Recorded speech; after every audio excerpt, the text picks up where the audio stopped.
si estás involucrado en cualquier tipo de delito que envenene la convivencia ciudadana, no vas a poder dormir tranquilo en ninguna parte del territorio.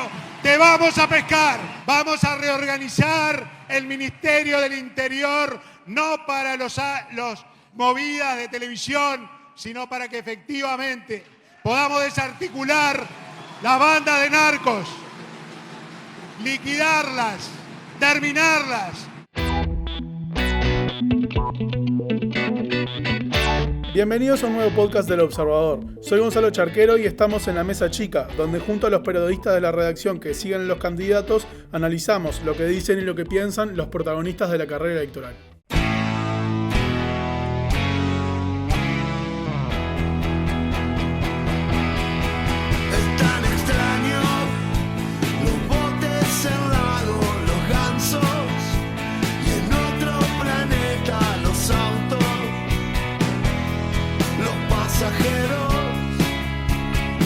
La campaña entra en su momento de definición y a 10 días de la primera vuelta, el colorado Ernesto Talvi parece cada vez más lejos en los estudios de opinión pública de pasar al balotaje, tal como proyectaba después de unas internas en las que dio la sorpresa contra Julio María Sanguinetti.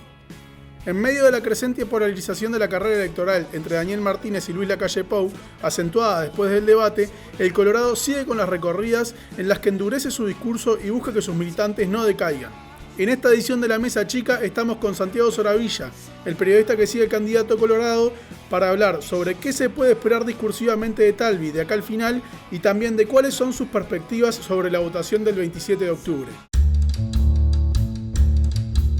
Bueno, Santi, bienvenido. Primero vamos a enfocarnos en el plano discursivo. En el fin de semana Talvi tuvo uno de los actos más grandes de lo que va de su campaña en el Club Larre Borges, donde ahí endureció un poco su discurso, sus palabras y sus mensajes, con algunas de las frases como la que escuchábamos al arranque.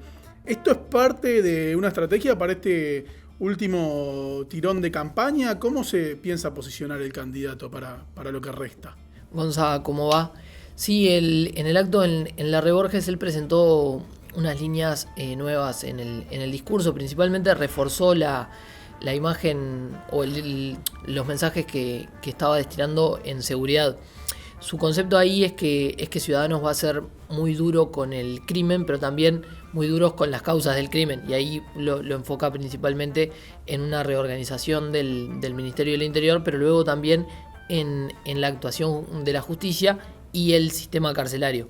Eso es algo que la seguridad en sí es un tema que si bien ellos han abordado con los técnicos que tienen, quizás lo más destacado de los técnicos haya sido algo que no fue bien visto, digamos, en la campaña, que fue la salida de Sanjurjo cuando elogió al Ministerio del Interior. Ellos luego se dijeron, pero eso un poco les generó algunas consecuencias y ruidos incluso. Pero más allá de eso, el mensaje de él, ese del ser duros con el crimen y más duros con las causas, es lo que buscó reforzar en un contexto en el que la seguridad últimamente es uno de los temas de principal preocupación para los uruguayos. Y aparte en un contexto en el que también empieza a cobrar cada vez más protagonismo el tema de la decisión sobre vivir sin miedo. Sobre eso vamos a hablar un poco más adelante, porque hay un cambio de posición de Sanguinetti, el otro gran líder del Partido Colorado. Pero en este último tirón el mensaje va por este lado de la seguridad, sobre todo con las críticas. Aparte, algo que sorprendió y que incluso los dirigentes luego del acto lo mencionaban, que les había parecido sorprendente o innovador del discurso, estaba en el tema de las críticas hacia los operativos Mirador, como que los operativos Mirador, esos operativos que fueron liderados por Gustavo Leal, el sociólogo que va a ser el ministro del Interior en el caso de que Martínez llegue al gobierno. Esos operativos que fueron en los barrios, yo que sé, es muy recordado la intervención que se hizo en los Palomares de Casaballe, por ejemplo, como que no terminaban la tarea, porque ahí lo que dice Talvi es que es verdad, se hacen los operativos, pero a los 3 días las bandas de narcotraficantes se regeneran, vuelven al barrio, vuelven con las mismas prácticas, y que entonces lo que es necesario es una política mayor sobre eso. Claro, ahí en seguridad y en el tema legal es un punto donde se nota o se ve, digamos, drásticamente el cambio de Talvi, porque hasta hace no mucho tiempo decía que había personas capacitadas en seguridad y mencionaba a Leal en particular, y ahora, digamos, en este último acto fue, básicamente, lo que dijo era que eran operativos que se hacían para la televisión, y después repetía la línea argumental esta que vos explicabas recién. O sea que ahí hay un endurecimiento, o por lo menos tratar de... Es más por parte de salir a buscar unos votos que siente que está perdiendo, quizás por derecha, o va más por otro lado esa estrategia. Sí, también hay, creo, una consecuencia a la posición política de Leal. Ya no es el Leal que era director de Seguridad y Convivencia, sino que ahora es un Leal que es futuro ministro del Interior. Y ese privilegio de la posición de Leal también hace que los discursos de todos los políticos cambien. Eso es algo que obviamente en el Frente Amplio lo tienen muy claro, porque tenían preparado el archivo de lo que habían opinado antes de la campaña y lo que opinan ahora en la campaña. Pero sí, también parece evidente que en el Partido Colorado hay una advertencia por que no se fuguen esos votos que están pensando en la seguridad como un elemento decisivo. Mismo Gustavo Subía, que lanzó la tercera vía, el ex fiscal, es el representante, o el que ha intentado por lo menos poner el dique por derecha para retener esos votos, con un mensaje que él mismo ha caracterizado como en defensa de la seguridad, de volver a... No habla de mano dura específicamente, pero sí a ser muy duros con el crimen, y a la vez siguiendo la línea de Pedro Bordaberry. Un poco eso es lo que Subía trata de capitalizar en ese sentido, en el sentido de no una posición, o una posición bastante opositora, o muy opositora, mejor dicho, a la posición del Frente Amplio en materia de seguridad. Y hablabas de Subía, hace un rato también explicabas o tocabas el tema del cambio de posición de Sanguinetti. ¿Hay reproches internos entre los colorados por la estrategia de Talvi en la campaña, de por momentos haberse jugado tanto al centro por ahí? El análisis autocrítico en sí lo van a hacer después del 27 de octubre, cuando se abran las urnas. Eso es lo primero que conviene decir. Pero también es verdad que por lo bajo ven que algunas decisiones de campaña no gustaron. Eso en Ballistas, en el sector de Sanguinetti, es donde fue más evidente.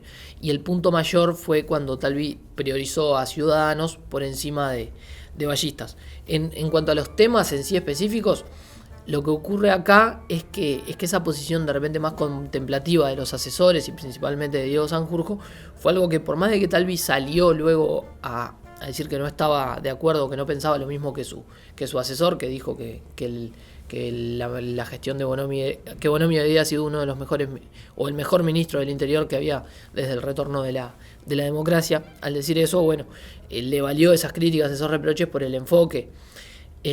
Lo que sí es cierto es que el otro cambio que ha habido acá en la campaña es con la posición de Sanguinetti. Sanguinetti no pensaba votar la reforma de Vivir Sin Miedo que impulsa Jorge Larrañaga, la que propone militarizar algunos aspectos de la...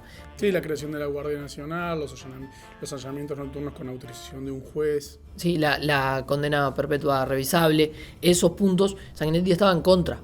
Así se había expresado, y en Ballistas lo que pasó es que la mayoría de los dirigentes empezaron a querer ensobrar. Fueron a una asamblea, la asamblea resolvió que iban a ensobrar, y Sanguinetti lo que hizo fue pasar de una posición que él definía como neutral a una posición simpática hacia el tema. Él todavía no aclaró si él va a poner la papeleta o no, pero le permitió a todos sus dirigentes que lo hagan. Este cambio también se trasluce como un enfoque en el que los votantes colorados, que principalmente se estaban pudiendo ir a Manini o propiamente al Partido Nacional, estaban necesitando ese tipo de certezas para ver si podían retenerlo. Dejando más el lado del discurso, y vamos a pasar a los cálculos electorales de hasta dónde se ve llegando Talvi, algo de lo que también habló en la Reborges.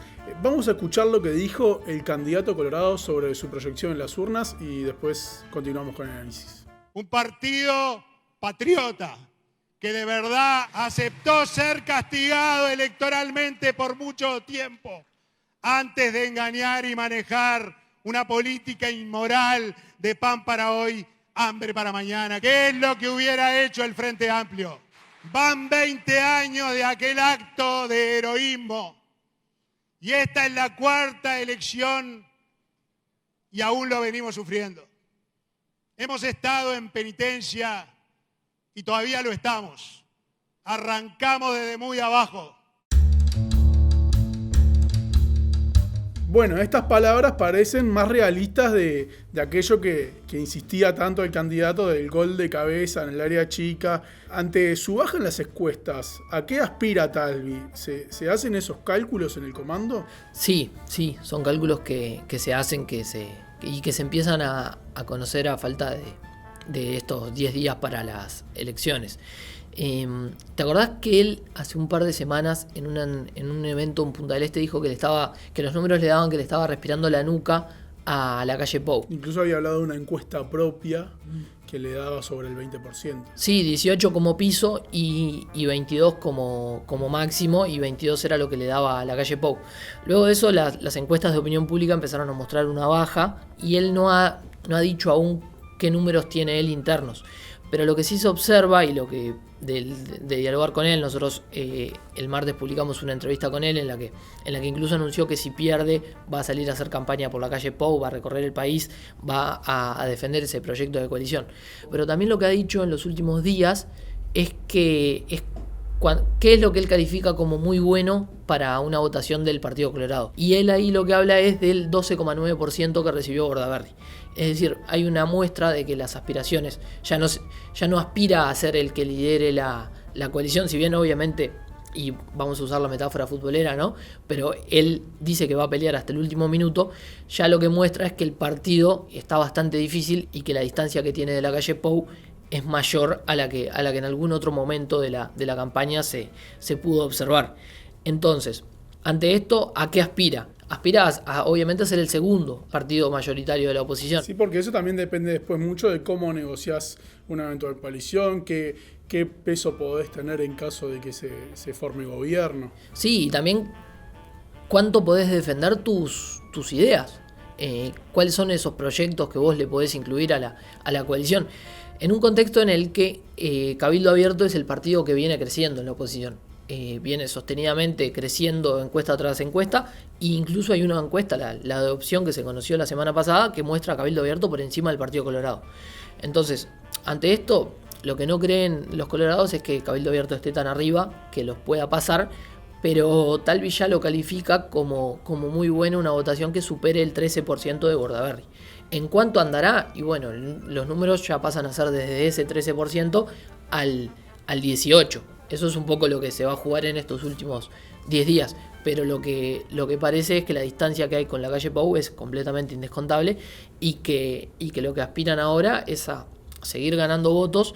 Los últimos que quedan, la tasa de indecisos cada vez es más baja, y también a no perder con Manini, o a que la distancia que tengan con Cabildo Abierto les permita mayores facultades para negociar en esa coalición que muy probablemente lo tenga Lacalle Pou en la cabeza de la mesa.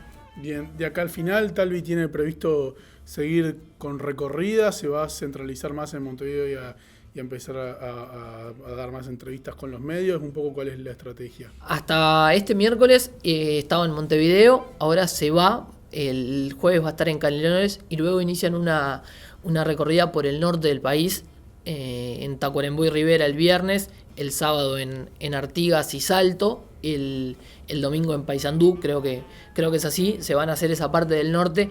Son departamentos donde el Partido Colorado, sobre todo en Salto y en Rivera, está muy fuerte. Ahí pueden pelear por los diputados.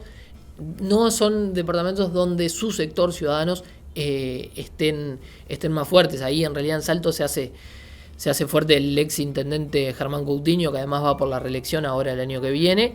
Y en Rivera está todo el aparato de ballistas de la 2000, sí, con Tabaré Viera, Marne Osorio, Richard Sander, que también ahí son quienes van a votar mejor. En el resto de los departamentos también lo que hay es esa amenaza con Cabildo Abierto. Justo esta gira coincide con los lugares donde... Sí, esa zona del norte es donde Cabildo Abierto se ha posicionado mejor. Sí, y ellos la campaña la van a cerrar en un departamento en el que consideran que votaron muy bien en la interna, que fue en Maldonado. El lugar para cerrar la campaña va a ser ahí.